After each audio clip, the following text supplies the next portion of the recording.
Couldn't stay alone all the time," his good friend Enjolras said to him. "You should get out more. Give the girls a chance. They'd be good for you, Marius. Otherwise you'll turn into a priest."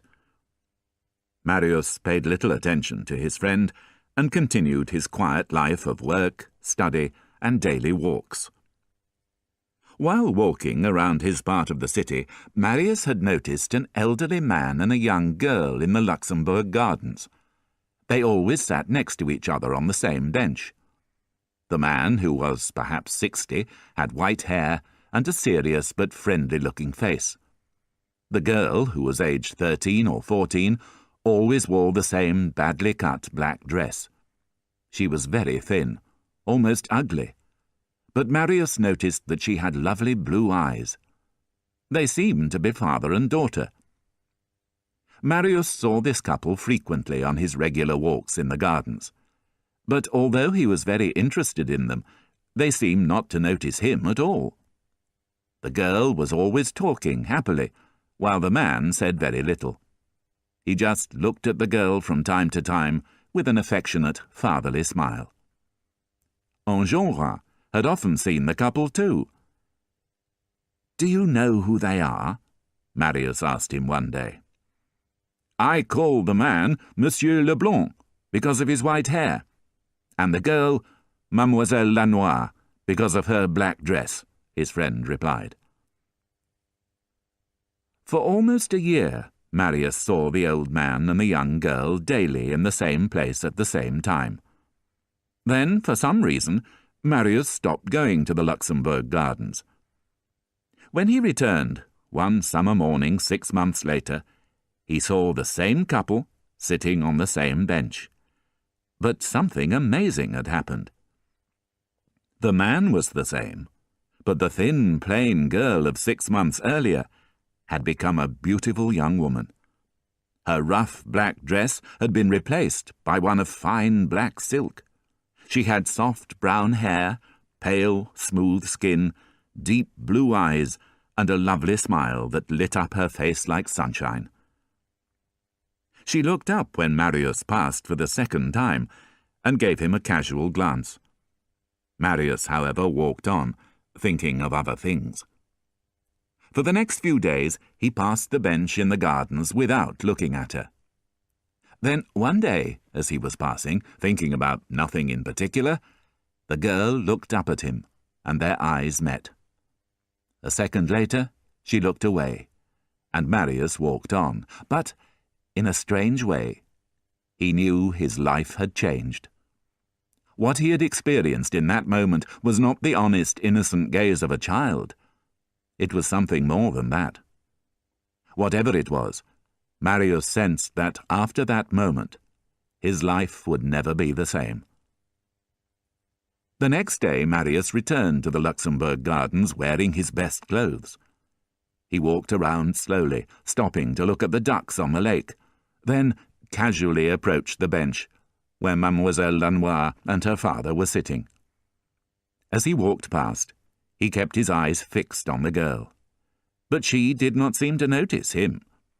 She was talking quietly to her father, and Marius could hear the soft, exciting murmur of her voice.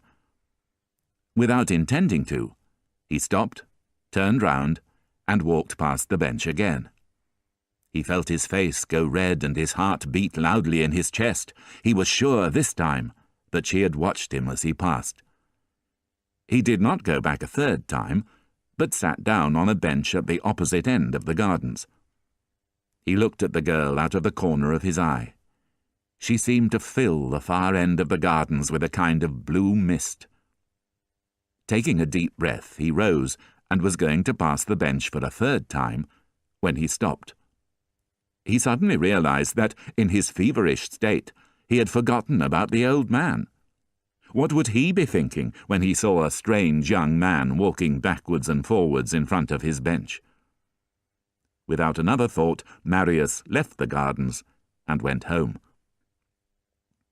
He returned the next morning and sat on a bench all day, pretending to read a book, not daring to go near the bench where the girl and her father were sitting. He did the same every day for 2 weeks. Towards the end of the second week, while Marius was sitting in his usual place, he looked up from his book, and his face went pale. Something had happened at the far end of the gardens. Monsieur Leblanc and his daughter had risen from their bench and were slowly walking in his direction. Marius shut his book, opened it again, and made an effort to read. When he felt that they were near him, he looked up and saw that the girl was looking steadily at him with a soft, thoughtful gaze that made him tremble from head to foot. He gazed after her until she had disappeared from sight, then rose to his feet and walked around laughing and talking to himself. Finally he left the gardens in the mad hope of seeing her in the street, but instead he met Enjolras, who invited him to a meal. Every day for the next month, Marius went to the Luxembourg Gardens, excited by knowing that the girl was secretly looking at him, but too shy and embarrassed to know what to do. He avoided walking directly in front of the bench, partly from shyness, partly because he did not want to attract her father's attention. Sometimes he stood for half an hour in a place where her father could not see him, looking at her and enjoying the small, secret smiles she sent him. But it seemed that Monsieur Leblanc had begun to suspect what was happening, because often, when Marius appeared, he got to his feet and walked away, taking his daughter with him. Sometimes Monsieur Leblanc took his daughter to a different bench to see if Marius would follow them. Marius failed to understand the trick, and made the mistake of doing so.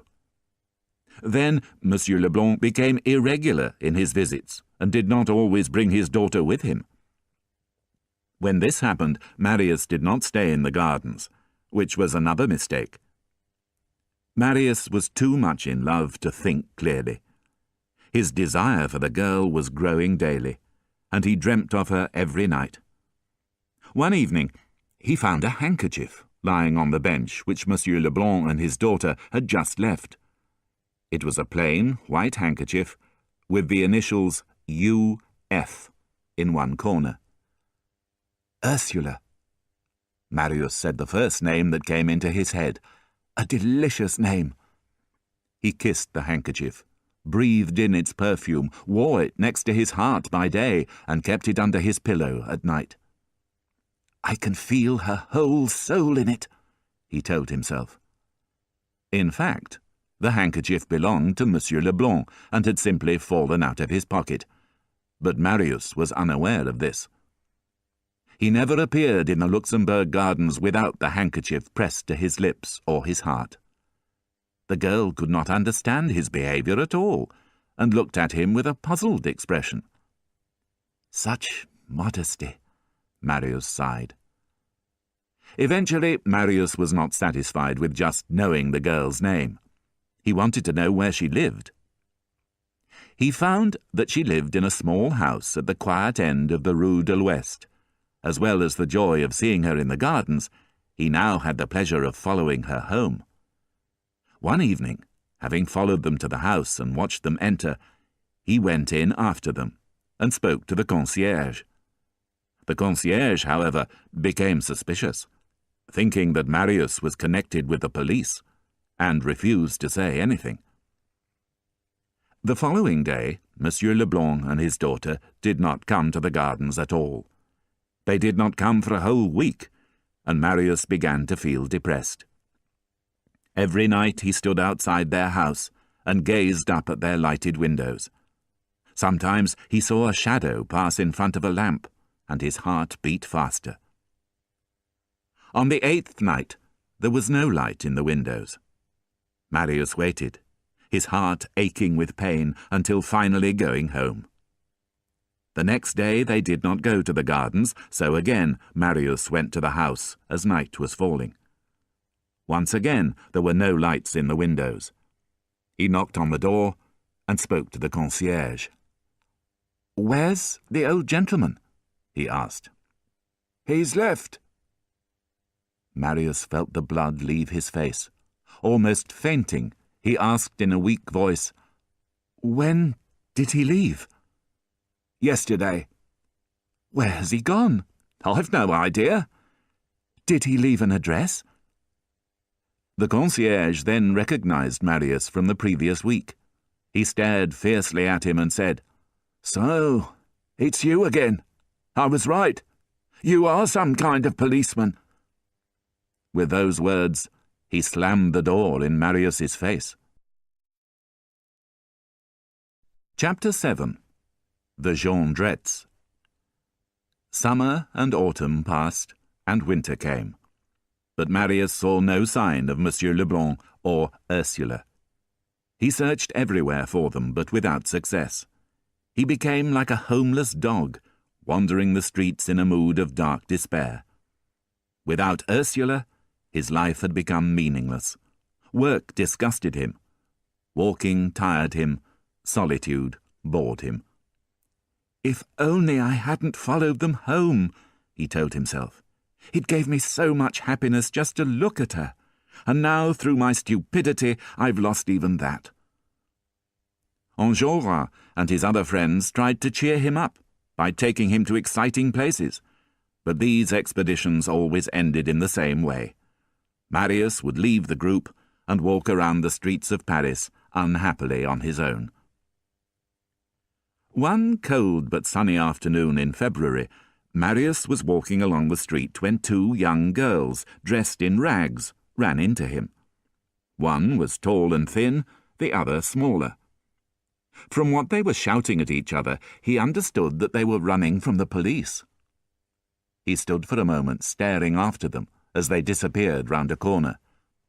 Then he noticed a small parcel of papers lying on the ground. Realizing that one of the girls must have dropped it, he picked it up and called after them. But it was too late. The girls had already disappeared from sight. With a sigh, he put the package in his pocket and went on to dinner.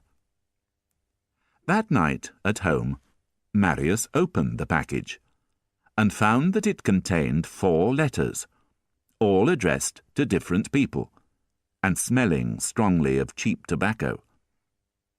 Marius read the 4 letters, and discovered that they were all asking for money. However, there was something strange about them. Although they all seemed to be written by different people, they were written on the same rough paper, in the same handwriting. He also noticed that each of them had similar spelling mistakes. Thinking no more about it, he wrapped the letters up again, threw them into a corner, and went to bed.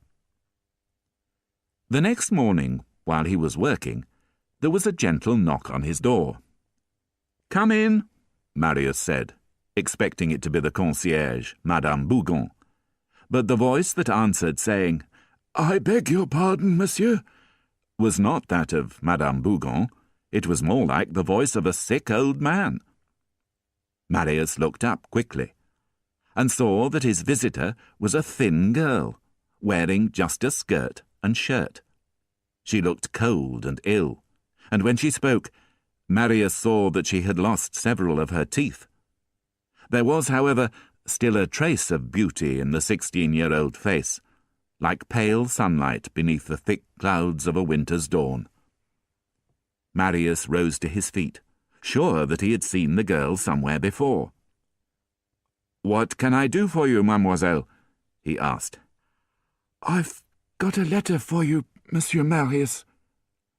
Marius opened the letter and read, "My warm-hearted neighbour, I have heard of how you kindly paid my rent for me 6 months ago. I thank you for it. But my eldest daughter will tell you that my wife is sick, and none of us have had any food for 4 days. Please, monsieur, show us the kindness of your generous heart again. My daughter is at your service. Yours truly, Jondrette." Marius realized at once that the handwriting, the yellow paper, and the smell of cheap tobacco was the same as in the 4 letters he had read the previous evening.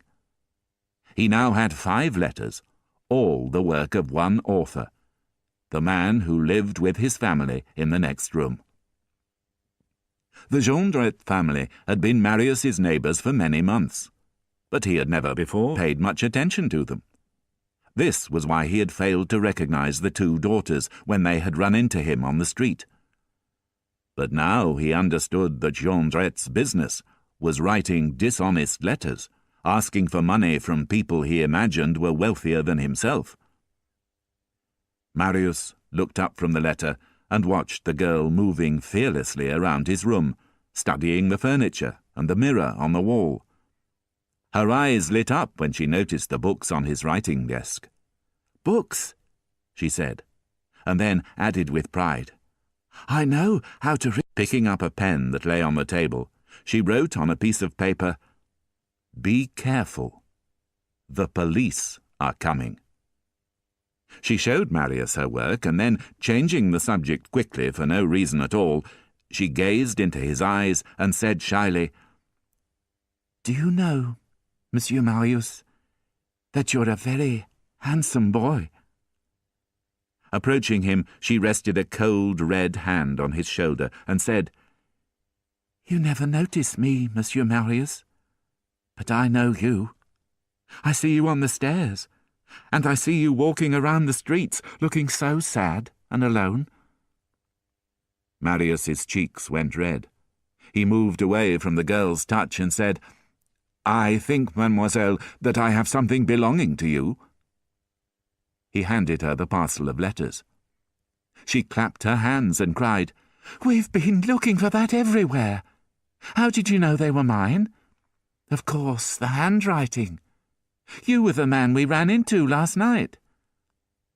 While she talked excitedly, she took out one of the letters. "Ah, this is for the old man who goes to church every day. If I hurry, I might be able to catch him. Perhaps he'll give me enough for a dinner. We haven't eaten for 3 days." Marius took a 5-franc piece from his pocket and handed it to the girl. "The sun's come out at last," she cried, eagerly accepting the coin. "That's enough food for 2 days. You're a real gentleman, monsieur." With those words, she gave a little laugh and wave, grabbed some dry bread from the table, and disappeared out of the door. Marius had lived for 5 years without much money, but he had never been really poor. Now, after his conversation with the girl from the next room, he understood what real poverty was. Only a thin wall separated him from the family of lost souls in the room next door. He had heard them and seen them, but had paid them no attention, and he suddenly felt guilty. If they had had another neighbour, he thought, one who had noticed their suffering, perhaps they could have been rescued by now. As Marius was thinking about the sad life of the family in the next room, he stared dreamily at the wall that separated them. Then, in the top corner near the ceiling, Marius saw that there was a triangular hole. "Let's see what these people are really like," Marius thought. "Then I'll be in a better position to help them." He stood on a cupboard, put his eye to the hole, and looked through it into his neighbour's room. The Jondrette's room was dirty and evil-smelling, unlike Marius's bare but clean room. Its only furniture was a chair, an old table, some cracked dishes, and 2 dirty beds, one on each side of a fireplace. A man with a long grey beard was sitting at the table, writing a letter and smoking a pipe. A large woman with greying hair, once red, was sitting by the fire, while a thin, pale-faced child sat on one of the beds. Marius, depressed at what he saw, was going to get down from the cupboard when the door of the Jondrette's room opened, and the elder girl came in. Slamming the door shut behind her, she cried victoriously, "He's coming!" "Who's coming?" Her father looked up. "The old man who goes to church. He's following me. I saw him with his daughter in the church and gave him the letter. He said he would follow me here. I ran ahead to tell you he'll be here in 2 minutes." "You're a good girl," the man said, rising quickly to his feet. Then turning to his wife, he said, "Quickly, put out the fire." While she poured water on the flames, the man broke the chair with his foot and told his younger daughter to break a window. She put her fist through the glass and ran to her bed, crying because her arm was covered in blood. "Excellent," her father smiled, tearing a piece off his shirt and using it as a bandage. "Now we're ready for the kind gentleman. When he sees how miserable we are, he'll give us a lot of money, you'll see." Moments later, there was a gentle knock on the door. Jondrette rushed to open it, bowing almost to the ground as he did so. "Please, come in, my dear sir, please, enter with your charming young lady." An elderly man and a young girl appeared in the doorway, and Marius, still looking through the hole in the wall, could not believe his eyes. It was she. She. Everyone who has ever loved will feel the force of that small word. In the bright mist that clouded his vision, Marius could hardly see the features of the sweet face that had lit his life for 6 months and had then disappeared, filling his life with darkness. And now the vision had reappeared. When Marius had recovered some of his senses, he saw that she seemed a little paler than before. Her companion, as usual, was Monsieur Leblanc. As she entered the room, she put a large parcel on the table. "Monsieur, you will find some woolen stockings and blankets in the parcel," Monsieur Leblanc told Jondrette. "You are extremely generous, monsieur," Jondrette said again, bowing to the ground. "But, as you can see, we are unfortunate in many ways. We are without food, monsieur, and without heating, no warmth for my unhappy children. Our only chair is broken, a broken window in this weather. My wife ill in bed, and our younger daughter injured." "Oh, the poor child," Ursula said, seeing the girl's bleeding wrist. "She had an accident in the machine shop where she works for 6 sous an hour," Jondrette explained. "They may have to cut off her arm."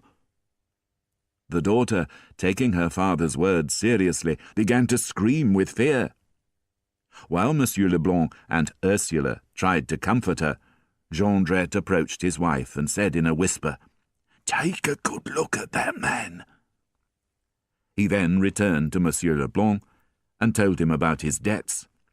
"I owe 60 francs in rent," he said. Monsieur Leblanc took a coin out of his pocket and put it on the table. 5 francs is all I have with me," he said. "But I'll take my daughter home and come back this evening with more money for you." Jondrette accompanied Monsieur Leblanc and Ursula out of the door, and after a few minutes' indecision, Marius jumped down from the cupboard and ran out into the street. But he was too late. Their carriage had already gone. Miserably, he turned back to the house. He went into his room, pushing the door behind him. But the door would not shut. Turning, Marius saw that a hand was holding it open. "What is it?" he demanded. It was the Jondrette girl. "So it's you again," he said almost fiercely. "What do you want now?" She did not reply, but stood thoughtfully looking at him, seeming to have lost all her earlier confidence. She had not entered the room, but was still standing in the half-light of the corridor. "What do you want?" Marius repeated angrily. "Monsieur Marius," she said at last, a faint light in her sad eyes. "You seem upset. What's the matter?" "Nothing. Now, please leave me alone." Marius tried again to shut the door, but she still held it open. "You're making a mistake," she said. "You aren't rich, but you were generous this morning. You've been kind to us. Now I want to be kind to you. Is there anything that I can do?" Marius considered her offer, then had an idea. Moving closer to her, he said, "Do you know the address of those people who've just left your room?" "No." "Can you find out for me?"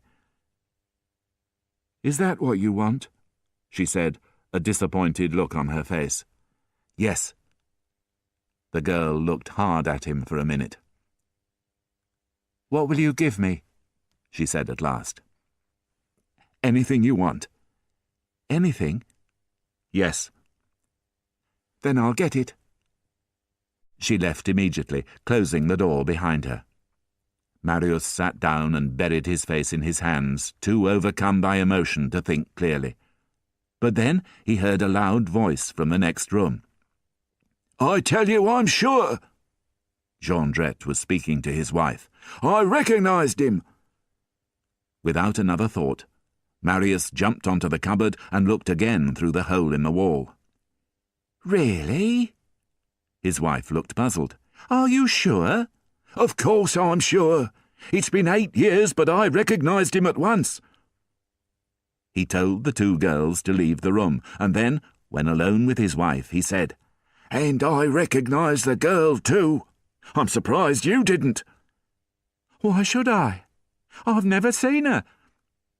But Jondrette bent down and whispered something in her ear. Straightening up, he said, "Now do you recognize her?" "Her?" said the woman, her voice filled with sudden hatred. "Are you sure? That's impossible," she cried. "Our daughter's barefoot and without a dress between them, while she wears leather boots and a fur coat. You must be wrong. You've forgotten that child was ugly, and this one's not bad-looking. I tell you it's the same girl. You'll see. And I'll tell you another thing. She's going to make us a fortune. I'm tired of being poor. We deserve a better life, and this is our chance." "What do you mean?" "He said he'll be here at 6 o'clock with 60 francs. I'll bring some friends round, and we'll make sure he gives us a lot more money." "What will you do if he doesn't give you more money?" Jondrette stroked his beard and laughed. "We'll know what to do about it." And then, as he was going to leave the room, he turned to his wife and said, "You know, it's lucky he didn't recognize me. If he had, he wouldn't be coming back here again. It's the beard that saved me, my lovely, long, romantic beard." With an ugly laugh, he pulled his cap down over his eyes and left the room.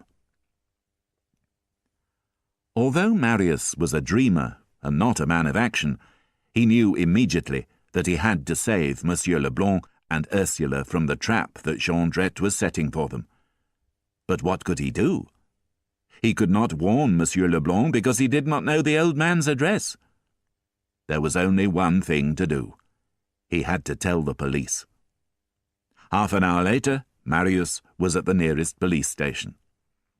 The desk clerk showed him into the police chief's office, where a tall man with a wide face and a thin, tight mouth was trying to keep warm next to a fire. "Are you the chief of police?" Marius asked. "He's away," the tall man said. "I'm Inspector Javert. Now what do you want?" Marius told Javert about the morning's events. When he told Javert his address, he noticed the inspector's eyes light up with great interest. Then, when everything had been explained, Javert thought for a moment. Finally, he asked Marius for his door key, and told him to go home and hide quietly in his room, so that his neighbours would think he was out. "Take these with you," the inspector went on, producing 2 small guns. "When the old man and the girl arrive, let them start their business. When you think it's getting dangerous, shoot one of these guns. After that, I'll take charge." Back in his room, Marius sat down nervously on his bed. It was nearly 6 o'clock. Outside, it had stopped snowing, and a full moon was growing steadily brighter above the mist. Suddenly he heard voices.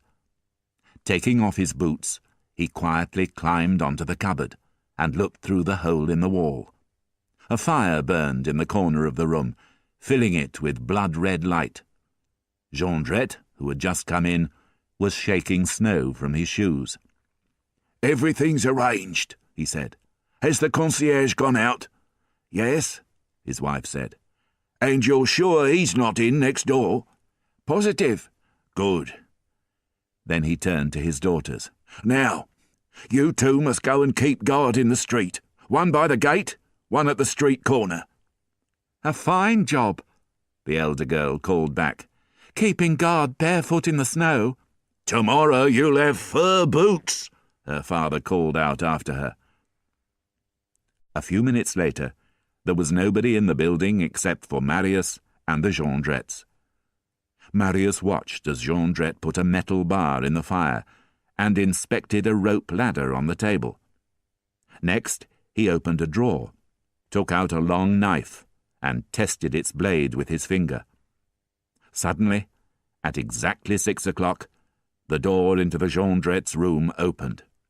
"Welcome, monsieur," Jondrette said, rising to his feet. Monsieur Leblanc appeared, and put 4 coins on the table. "That is for your rent and food, monsieur," he said. "Now, we must discuss what else is needed." Jondrette quietly told his wife to dismiss the carriage, and when she had left the room, turned back to his visitor.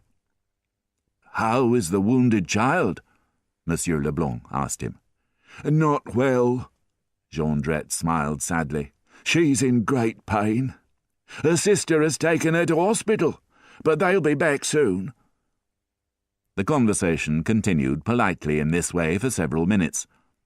Monsieur Leblanc asked Jondrette about his circumstances, and Jondrette smiled sadly as he invented lie after lie. Finally, Jondrette picked up a large picture that was leaning against the wall and showed it to Monsieur Leblanc. "What's that?" Monsieur Leblanc said, looking at the badly drawn picture of a soldier in uniform. "It's a work of art," Jondrette informed him. "I love this picture as much as I love my 2 daughters, but unfortunately I have to sell it. What do you think it's worth?" "It's just an old inn sign. It's worth about 3 francs. "I'll accept 1,000. Jondrette softly replied. Monsieur Leblanc rose, and standing with his back to the wall, looked quickly round the room.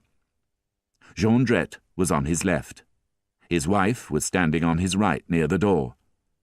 Jondrette put the picture down and stepped quietly towards the old man. "You don't recognize me, do you?"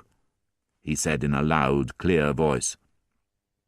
At this signal, which he had prearranged with his friends, 3 men, armed with metal poles, rushed into the room. Monsieur Leblanc grew pale and gripped the back of the broken chair with his huge hands. Marius, meanwhile, raised his right hand with the gun, ready to fire the warning shot. "The carriage is ready?" Jondrette asked the 3 men. "Yes, with 2 good horses," one of them replied. "Excellent." He turned to Monsieur Leblanc and repeated his earlier question. "You still don't recognize me, do you?" "No." "My name isn't Jondrette. It's Thénardier. Now do you recognize me?" Monsieur Leblanc trembled slightly, but still shook his head. Marius, however, who had been going to fire the gun as a signal for the police to arrive, shook so much that he almost fell off the cupboard. "Thénardier," he thought. "That's the name of the man who saved my father's life at the Battle of Waterloo. The man I've promised to help." If he fired the warning shot, Monsieur Leblanc would be saved and Thénardier would be destroyed. But he would also have broken his promise to his father. He felt his knees grow weak. What should he do? Thénardier walked up and down in front of Monsieur Leblanc. "Do you remember the little inn in Montfermeil 8 years ago? You took away our Cosette, do you remember? Wearing that old yellow coat, pretending you were a tramp. Well, now you're going to learn that you can't make things right by just bringing a few hospital blankets. You're the cause of all my troubles. For 1,500 francs, you took away a girl who was bringing me lots of money." "I don't know what you're talking about," Monsieur Leblanc said. "I don't know who you are, but I know what you are. You're a dirty criminal." "A criminal?"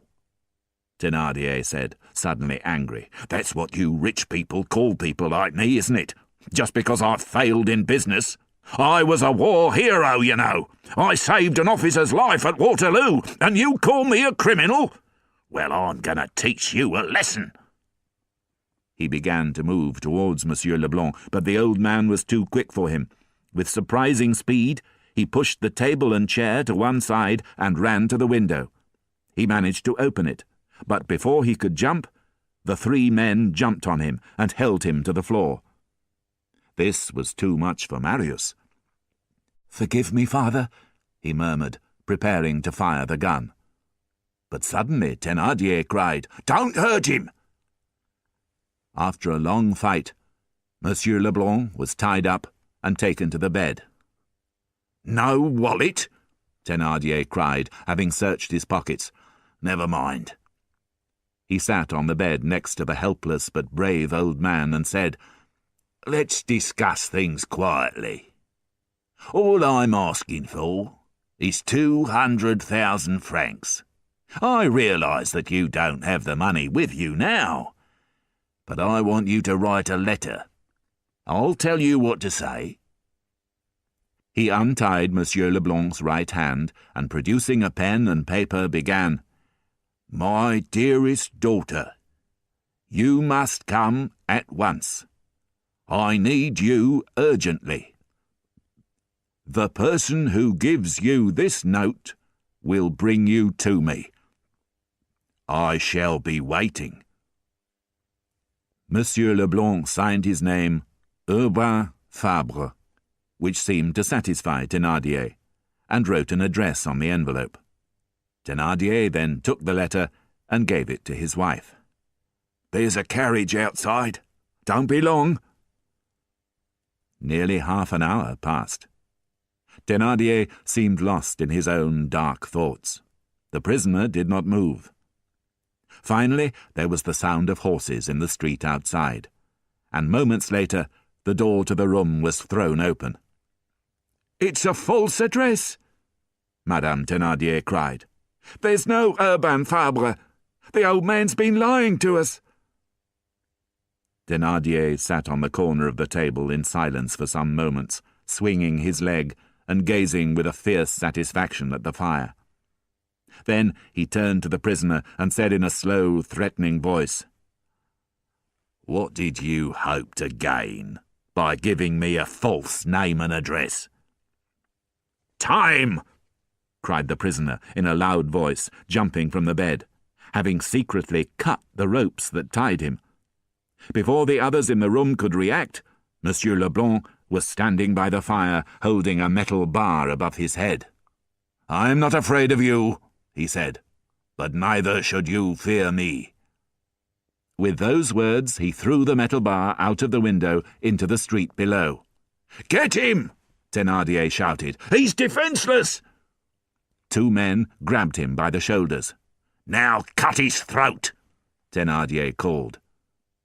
Marius stared, frozen with fear, as Thénardier, knife in hand, stood hesitating a few steps away from the prisoner. The brave man was in terrible danger, but Marius still could not fire the gun. Then, in the moonlight, he saw the solution to his problem. On top of the cupboard by his feet, he noticed the piece of paper that the elder daughter had written on. "Be careful, the police are coming." He immediately saw what he had to do. He took a piece of brick from the wall, wrapped the piece of paper around it, and threw it through the hole into the middle of Thénardier's room. He was just in time. Thénardier was advancing towards his prisoner, knife in hand, when his wife cried, "Something fell!" She picked up the piece of paper and handed it to her husband, who read it quickly. "It's Éponine's handwriting," he cried a moment later. "Quick! Get the ladder! The police are coming and we've got to go!" They threw the rope ladder from the open window, but before they could escape, the door opened and Inspector Javert walked in. "Relax," he smiled. "You can't escape through the window. There are 5 of you and 15 of us. You have no chance. Why not come quietly?" The men put down their weapons and surrendered without a fight. When everybody had been arrested and taken from the room, Javert noticed the prisoner, who was standing, head bowed, by the window. He turned to speak to another policeman, but when he looked back, he saw that the prisoner had gone. Javert rushed to the open window and looked down. The rope ladder was swinging gently above the empty street. "He must have been the cleverest of them all," Javert murmured angrily to himself. Chapter 8. Marius and Cosette. Not wishing to give evidence against Thénardier in court, Marius made immediate arrangements to leave his room. Early the following morning, he paid the concierge his final rent and went to live with his friend Enjolras. Inspector Javert looked for Marius everywhere, but without success. 2 months later, Marius was deeply unhappy.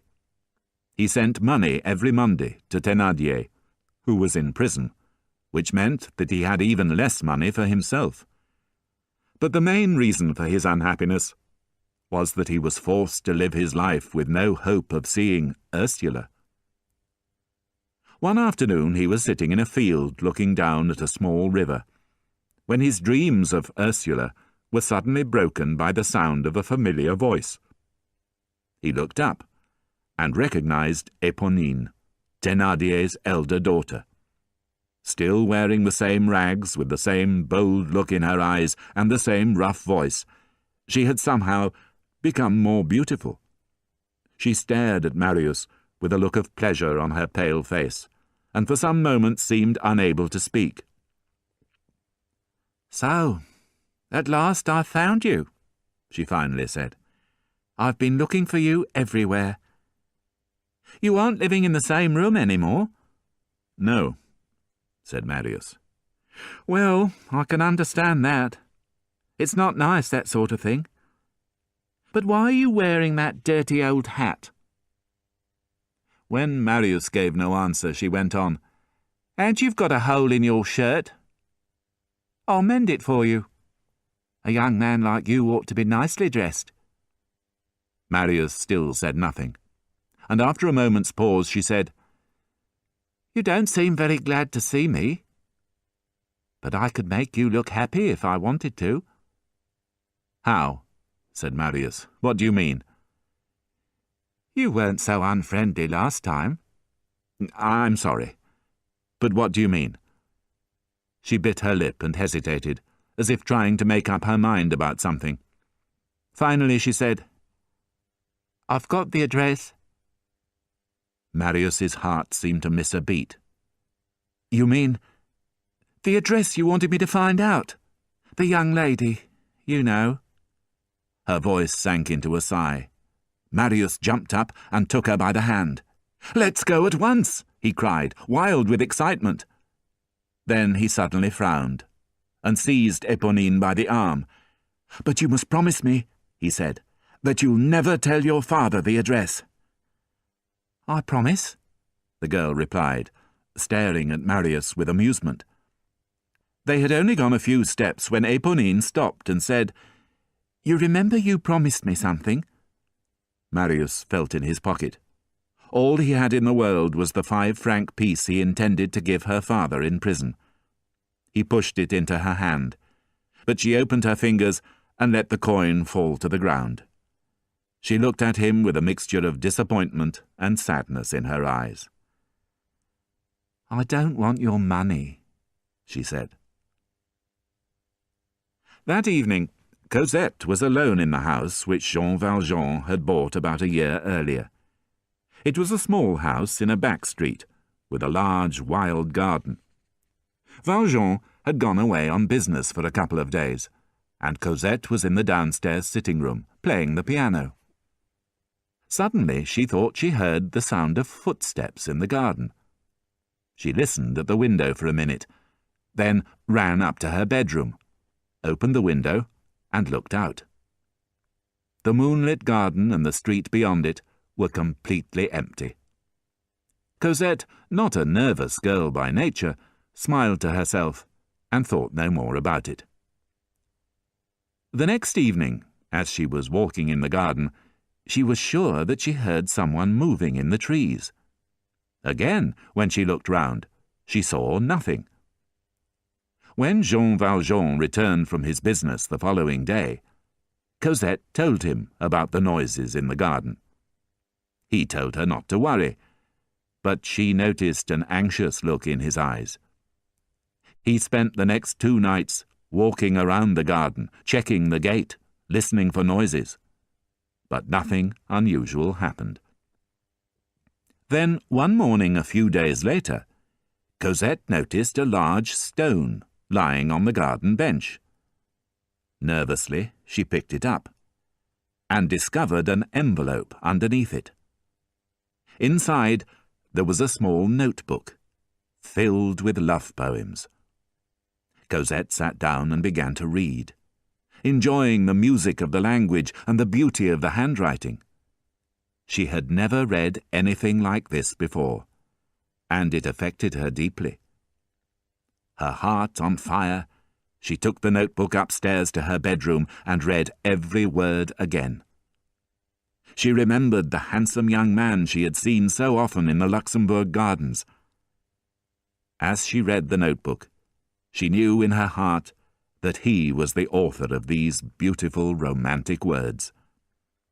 Finally, she kissed the book, held it to her heart, and waited for the evening, when she knew that something special was going to occur. That evening, Jean Valjean went out. Cosette spent a long time in front of the mirror, making her hair look beautiful and deciding which dress to wear. Finally, she went out into the garden. She sat on the bench where she had found the notebook, and moments later had the strange feeling that she was being watched. She looked round and jumped to her feet. It was he. He looked paler and thinner than she remembered. His dark clothes were almost invisible in the shadows, and his face shone softly in the fading light. Cosette felt suddenly faint, but she did not move or make a sound. "Forgive me for being here," Marius spoke at last, "but I've been so unhappy. Do you recognize me? You mustn't be afraid. It's a long time ago, but do you remember the day when you first looked at me, in the Luxembourg Gardens, and the day you walked past me? Those things happened nearly a year ago. Forgive me for talking like this. I don't know what I'm saying. Perhaps I'm annoying you. But the truth is, I can't live without you." "Mother," Cosette murmured, and began to fall. Marius caught her and held her tightly in his arms without realizing what he was doing, lost in a mist of love. Cosette, feeling her body close to his, took his hand and pressed it against her heart. Aware of the shape of the notebook under her dress, he said, "So you've read my notebook? Do you love me too?" "Of course," she answered in a low voice. "You know I do."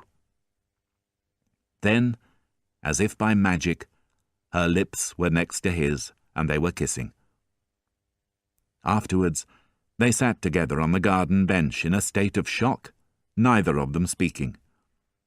Beneath the stars, they were happy just to look into each other's eyes and hold each other's hands.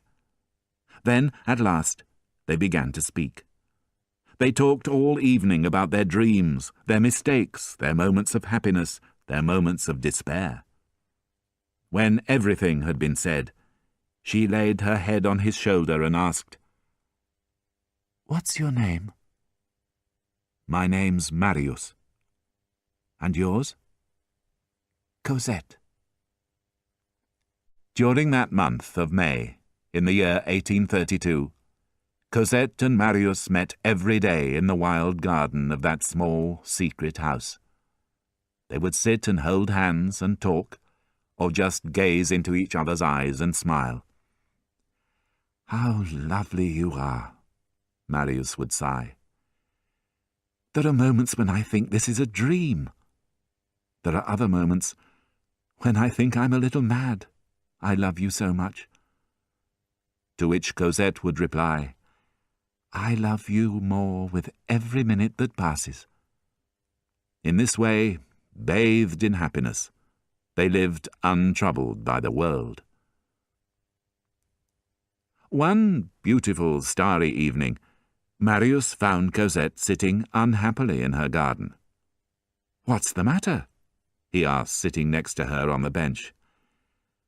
"My father said that we may have to leave," she replied. Marius trembled.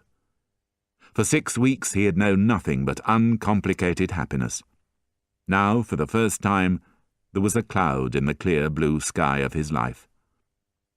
He could not speak, and Cosette felt his hand grow cold. She asked, as he had done, "What's the matter?" He replied in a voice so low that she could hardly hear it, "I don't understand what you mean." "Father told me this morning that I have to pack everything and be ready to leave for England within a week." Marius rose to his feet and said coldly, "Cosette, are you going?" She looked up at him, her pale face lined with misery. "What else can I do?" she cried. "So you're leaving me?" "Oh, Marius, why are you being so cruel to me?" Marius turned his back to her and said, "Then I shall have to go away." "No, Marius, wait. I've got an idea." Marius turned and was surprised to see her smiling. "What is it?" "If we go, you must come too. I'll tell you where, and you must meet me there, wherever it is." "How can I possibly do that?" he cried. "Are you crazy? You need money to go to England, and I haven't got any. I haven't told you, Cosette, but I'm a poor man. I wear a cheap hat. My jacket has lost half its buttons, and there are holes in my boots." He turned away from her and stood with his face pressed to the trunk of a tree, almost ready to faint. He stayed in that position for some time. Finally, he heard a small sound behind him, and turning round, he saw that Cosette was in tears. He fell on his knees in front of her and pressed her hand to his lips. "Don't cry," he said. "I cannot let you leave me. I promise you that if you leave me, I shall die. But listen to me. I have a plan. Don't expect me here tomorrow." "Why not?" Cosette said, drying her tears. "A whole day without seeing you, that's unbearable." "It's worth losing a day together if we want to be happy for the rest of our lives." "But what are you going to do?" "Wait until the day after tomorrow. I'll tell you then. But until then, I must give you my address. I'm living with a friend of mine, Enjolras." Marius then took a knife out of his pocket and scratched his address on the wall. 16 Rue de la Verrerie. "Please, Marius," Cosette said as she watched him. "Where are you going tomorrow evening? I won't be able to sleep if you don't tell me." "I'm going to try something." "Well, I'll pray for you to succeed, and I'll never stop thinking about you. I'll ask no more questions, but you must promise to be here early the day after tomorrow, not later than 9 o'clock. "I promise," Marius said. Chapter 9. Monsieur Gillenormand. Monsieur Gillenormand, Marius's grandfather, was now 90 years old. He was unhappy about many things. about losing his teeth, about the political situation, but, most of all, about the fact that he had not seen his grandson for 4 years, since their big quarrel. Although he was too proud to admit he was wrong, and although he was angry, Monsieur Gillenormand hoped that Marius, whom he still loved, would return one day. One evening in June, Monsieur Gillenormand was sitting in front of a large fire, staring into the flames and thinking bitterly of Marius. He was feeling depressed, because he realized that he would probably never see his grandson again. While he was gazing into the fire, thinking these sad thoughts, his old servant entered the room and asked, "Will Monsieur receive Monsieur Marius?" For a moment, all the blood seemed to leave Monsieur Gillenormand's face, and the servant began to worry that his master was ill. But the old man finally raised his head and said, in a low voice, "Show him in." Marius stood uncertainly in the doorway. The poor condition of his clothes could not be seen in the half-darkness of the room. Nothing of him was clearly visible except his face, which was calm and serious, but strangely sad. Monsieur Gillenormand stared at his grandson with disbelief. At last, after 4 years, was it really him? He wanted to open his arms and hug him, but all he said was, "What have you come for?" Marius murmured something in embarrassment. "I can't hear you," the old man said, looking annoyed. "Have you come to apologize? Do you now see that you were wrong?" "No, monsieur." Marius lowered his eyes. "Well then," the old man shouted, "what do you want?" "Monsieur, I ask you to have pity on me. I know I'm not welcome here, but I have come to ask for only one thing. Then I'll go away at once." "You're a young fool," the old man said. "Who said you had to go away? You left me, your grandfather, to join in those street protests against the government, I suppose.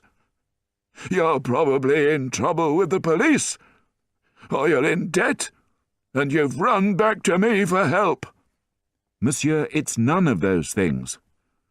"Well, what is it exactly that you want?" "I have come to ask your permission to get married." The old man paused for a moment before saying, "So you want to get married at the age of 21? I suppose you've got some sort of career now. Perhaps you've made a fortune. What do you earn as a lawyer?" "Nothing." "Well then, I imagine the lucky girl must have money." "She's no richer than I am." "What does her father do?" "I don't know." Monsieur Gillenormand turned away with disgust. "So that's it. 21 years old? No job, no money? Your wife will have to count the sous when she goes to the market, won't she?" "I beg you, monsieur," Marius cried. "I love her so much. Please allow me to marry her." The old man gave a high, unpleasant laugh. "So you said to yourself, 'I'll have to go and see him, that old fool. He'll be so happy to see me that he won't care who I marry. I haven't a pair of shoes, and she hasn't a shirt, but never mind. I'm going to throw away my youth, my career, my whole life, and dive into poverty with a woman around my neck. That's what you think, isn't it? Well, my boy, you can do whatever you want, but I will never give you my permission. Never! Grandfather, never!" The tone of his grandfather's voice robbed Marius of all hope. He rose and crossed the room slowly with his head bowed. He had just reached the door, however, when Monsieur Gillenormand moved quickly towards him, pulled him back into the room and pushed him into an armchair. "Tell me about it," he said to Marius, who stared back with silent amazement, unaware that the word grandfather was responsible for the change in the old man's behaviour. "Come on, tell me about your love affairs. Don't be afraid to talk. Don't forget I'm your grandfather. Here," he said, taking a purse from a drawer and putting it on the table. "Here's some money for you. Buy yourself some new clothes." Marius told his grandfather all about Cosette and how much he loved her. Monsieur Gillenormand listened carefully, and when Marius had finished, he laughed. "You must enjoy yourself when you're young," he said. "But you must also be sensible. Don't get married yet. That's my advice. Have fun with the girl, but don't marry her. Make her your lover, but not your wife." Marius, too shocked to reply, shook his head and rose to his feet. He then turned slowly to the old man, bowed deeply, and said, "4 years ago, you insulted my father. Today, you have insulted my future wife. I shall ask no more favours of you, monsieur. Goodbye." Monsieur Gillenormand called for Marius to come back, but it was too late. The proud young man had closed the door and gone. "Oh, my God!" the old man cried, burying his face in his hands. "What have I done? This time he'll never come back." Marius left his grandfather's house in a state of despair, and returning to his room, fell asleep, fully dressed on the bed. When he woke up, Enjolras was in the room with a few other friends. They all looked very nervous and excited about something. "What's the matter?" Marius asked sleepily. "Are you coming to the funeral of General Lamarque?" "Who's he?" Enjolras and his friends shook their heads with amazement at their friend's lack of awareness, and soon left the room. Marius opened a drawer and took out the 2 guns which Inspector Javert had lent him in February. Putting them in his jacket pocket, he went out and continued to wander aimlessly around the streets, noticing only occasionally the strange atmosphere of excitement that was growing in the town. People were running around, and there was a lot of noise, but Marius paid little attention. He could think of only one thing: his meeting later that evening with Cosette. This would be his last brief happiness. After that, there would be only darkness. At 9 o'clock that evening, Marius crept into the garden of Cosette's house. But she was not there, waiting for him as she had promised. Looking up, he saw that there were no lights on in the house, and that all the windows were closed. Unable to control himself, he beat his fists against the walls of the house. "Cosette!" he cried, not caring who heard him. "Where are you?" He called her name again and again, until, exhausted, he sat down on the stone steps. Now she was gone, he told himself. He had no future. There was nothing for him to do except die. Suddenly, he heard a voice calling through the trees from the street. "Monsieur Marius!" He looked up. "Who's that?" "Is that you, Monsieur Marius?" "Yes." "Your friends are waiting for you at the barricade, in the Rue de Chanvrerie." Marius ran to the gate, and was just in time to see the figure of Éponine, Thénardier's daughter, disappearing into the shadows at the end of the street. Chapter 10. The Barricade. In the spring of 1832, the people of Paris were ready for revolution. Charles X, who had become king in 1824, believed that he had total power over the French people. He was a strong supporter of the Catholic Church and the aristocracy, and he took away the freedoms that Napoleon had given the ordinary citizens. Although this made him very unpopular, he thought that his opponents would be too weak to prevent him from doing what he wanted. He was wrong. In 1830, there was a peaceful revolution, and he was forced to leave. The new king, Louis-Philippe, was a brave and clever man who loved his country. The ordinary people liked him at first, but he soon showed that he was more interested in power for his family than democracy for his people. He understood business, but he could not understand the problems of poor people. Neither could he understand the concept of freedom of speech, and he often sent soldiers into the streets to attack people who were making public protests. As the summer approached, the mood of the workers and the poor became angrier and angrier.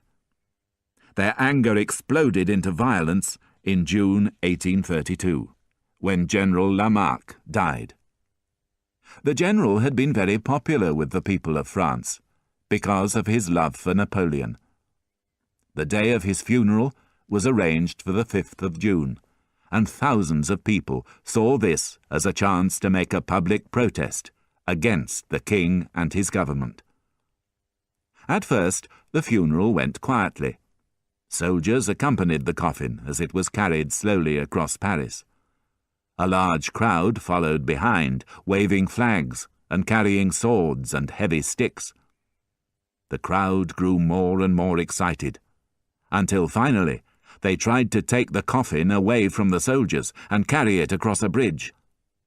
Their exit was blocked by more soldiers on horseback. For a moment, nothing happened. Then there were 2 gunshots. The first shot killed the commander of the soldiers guarding the exit to the bridge. The second killed a deaf old woman who was trying to shut her window. Then the fighting started. Soldiers attacked the crowd with swords. The crowd threw stones and ran screaming across the bridge. Minutes later, the sounds of war echoed across the whole city of Paris. As soon as the fighting started, Enjolras and several of his friends started to build a barricade outside the Corinth wine shop, in the Rue de la Chanvrerie, a small street surrounded by dark alleys in the market district of Paris. Enjolras had been joined by many strangers as he and his friends had run shouting along the street. There was a tall, grey-haired man whom nobody knew, but whose strong, brave face had impressed everybody. There were several street children, excited by the sound of battle, who also joined them. One of these children was Éponine, who had dressed like a boy so that no one would tell her to go home. Having run to tell Marius that his friends were waiting for him, she was helping Enjolras and his companions to build the barricade. New people arrived all the time, bringing with them gunpowder and weapons to fight the soldiers who would be arriving very soon. Enjolras, who was the leader of the rebels, organized the building of a second barricade and the manufacture of bullets from melted silver. The tall, grey-haired man was doing useful work on the larger barricade, and Éponine, whom everyone thought was a boy, worked hard too. The barricades were finished in less than an hour, and with the sound of drums in the city growing louder, Enjolras brought a table out into the street and sat down with his friends for a drink. Night fell, but nothing happened. While the 50 men behind the barricade waited impatiently for the arrival of 60,000 soldiers, Enjolras approached the tall, grey-haired man. "Who are you?" he asked. When the man said nothing, Enjolras became suspicious. "You're a policeman, aren't you?" he said. The man smiled, and eventually admitted that he was. "My name's Javert," he said. Before he could move, Enjolras ordered 4 men to search him. When they found a letter in his pocket which proved that he had been sent to spy on them, they tied him to a post inside the inn. "You'll be shot 2 minutes before the barricade falls," Enjolras informed him. Marius left the garden, and, mad with grief at losing Cosette, walked towards the sound of drums and gunfire in the centre of the city. He had only one thought in his mind. He wanted to die.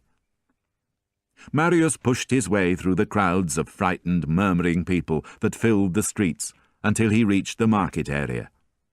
Here he found the unlit streets suddenly filled with soldiers. Unafraid, Marius ran through the shadows, ignoring shouts for him to stop. Someone fired a gun, and a bullet hit a wall just behind him, but he didn't care. He was just approaching the Rue de Chanvrerie when he heard a loud voice calling from the shadows. "Who's there?" "The French Revolution!" he heard a distant voice reply. The voice of his friend Enjolras. Marius stood behind an alley wall, hidden in the shadows. Around the corner, he could see a row of soldiers aiming their guns down the Rue de Chanvrerie, waiting for the order to fire. "Fire!" The order finally came. The street was lit with a sudden flash of light and filled with the thunder of gunfire. Then the soldiers attacked. Marius stood up and ran along a series of alleys that led into the Rue de la Chanvrerie, behind the Corinth wine shop. When he reached the stronghold, soldiers were already climbing the barricade, shooting at the rebels. Marius saw a soldier attacking Enjolras, who had fallen backwards and was calling for help. Marius took Javert's guns from his pockets and shot the soldier dead. Soldiers now occupied the top of the barricade, but were unable to advance any further because the defenders fought so fiercely. Marius, who had thrown away his guns and was now without a weapon, began to move towards a barrel of gunpowder he had seen near the door of the wine shop. He did not notice a soldier aiming his gun at him. Neither did he see, at the moment the soldier fired, a young boy, dressed in rags, jump in front of the gun and fall wounded as the bullet meant for Marius hit him in the hand. "Put down your weapons and surrender!" a soldier called from the top of the barricade. "Fire!" Enjolras shouted. The soldiers and the rebels fired at each other at the same time, filling the air with thick clouds of dark smoke. When the smoke cleared, there were many dead bodies on both sides. The survivors were reloading their guns in silence, when suddenly a loud voice called, "Get out now, or I'll blow up the barricade!" All heads turned to stare in the direction of the voice. Marius was standing at the foot of the barricade, holding a flaming torch above a barrel of gunpowder. "If you blow up the barricade," a sergeant called, "you'll blow up yourself as well." Marius smiled and lowered the torch towards the gunpowder. Within seconds, the soldiers had left the barricade, leaving their dead and wounded behind, and were running into the darkness at the far end of the street. Enjolras threw his arms around Marius's neck. "So you've come!" he cried. Marius hugged Enjolras and many other friends he recognized. While the soldiers waited at the far end of the street for further orders, and the rebels removed dead bodies from the barricade and took care of the wounded, Marius walked around the stronghold in a kind of dream. After 2 months of happiness with Cosette, he was now in the middle of a war. He could not believe this was happening to him. He was so confused that he did not recognize Javert, tied to a post inside the inn throughout the battle. As he was walking by the smaller barricade, his thoughts were interrupted by a weak voice calling his name from the shadows. "Monsieur Marius." He looked about him, but seeing no one, he started to walk away. thinking that he was imagining things. "Monsieur Marius," he heard the voice again. Marius gazed into the shadows, but could still see nothing. "I'm at your feet," the voice said. Looking down, Marius saw a dark shape crawling along the ground towards him. By the light of a lamp on the pavement, he could see a torn jacket, trousers with holes in them, and 2 bare feet. A white face was turned towards him, and the voice asked, "Do you recognize me? It's Éponine." Marius bent down quickly and saw that it was indeed that unhappy girl, dressed in a man's clothes. "What are you doing here?" he said. Then, noticing the pool of blood on the ground behind her, cried, "You're wounded! I'll carry you to the inn. They'll take care of you there. Is it very bad?" She showed him the bullet hole in her hand. "A soldier was going to shoot you," she said, her voice no more than a whisper. "But I put my hand in front of his gun." "You poor child," Marius said. "We'll put a bandage on that wound immediately. You'll be all right." "The bullet passed through my hand," Éponine murmured. "But it came out through my back. It's no use trying to move me. But I'll tell you how you can treat my wound better than any doctor. Sit down on that stone, close beside me." Marius sat next to her. She rested her head on his knee and said, without looking at him, "Oh, what happiness! Now I don't feel any pain." For a moment she was silent. She pressed her hand to her chest, from which blood was pouring like dark wine. Then, with a great effort, she raised herself on one arm and, struggling for breath, looked into Marius's eyes. "I can't cheat you," she said at last. "I have a letter for you in my pocket. I've had it since yesterday.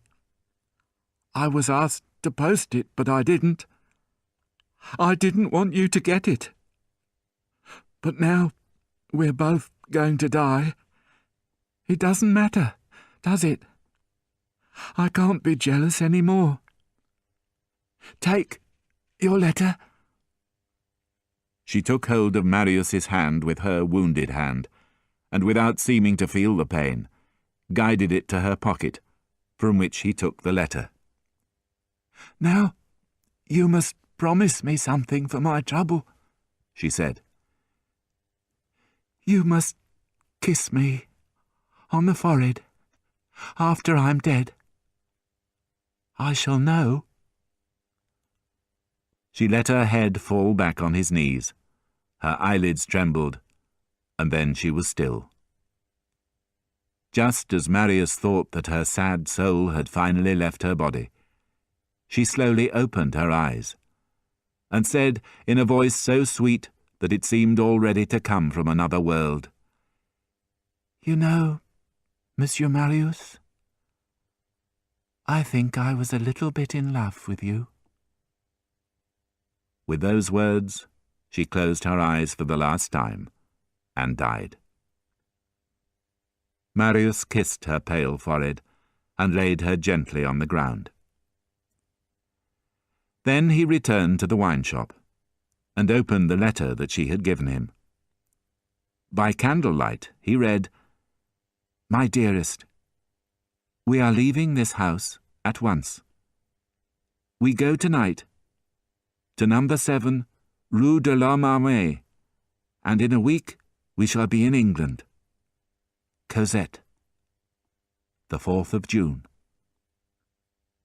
Marius covered Cosette's letter with kisses. So she still loved him. He thought for a moment that now he must not die. But then he thought, she's going away. She was going with her father to England, and his grandfather had refused to give his permission for him to marry. Nothing had changed, and he decided that he had one last duty to perform. He must send Cosette a final message and tell her of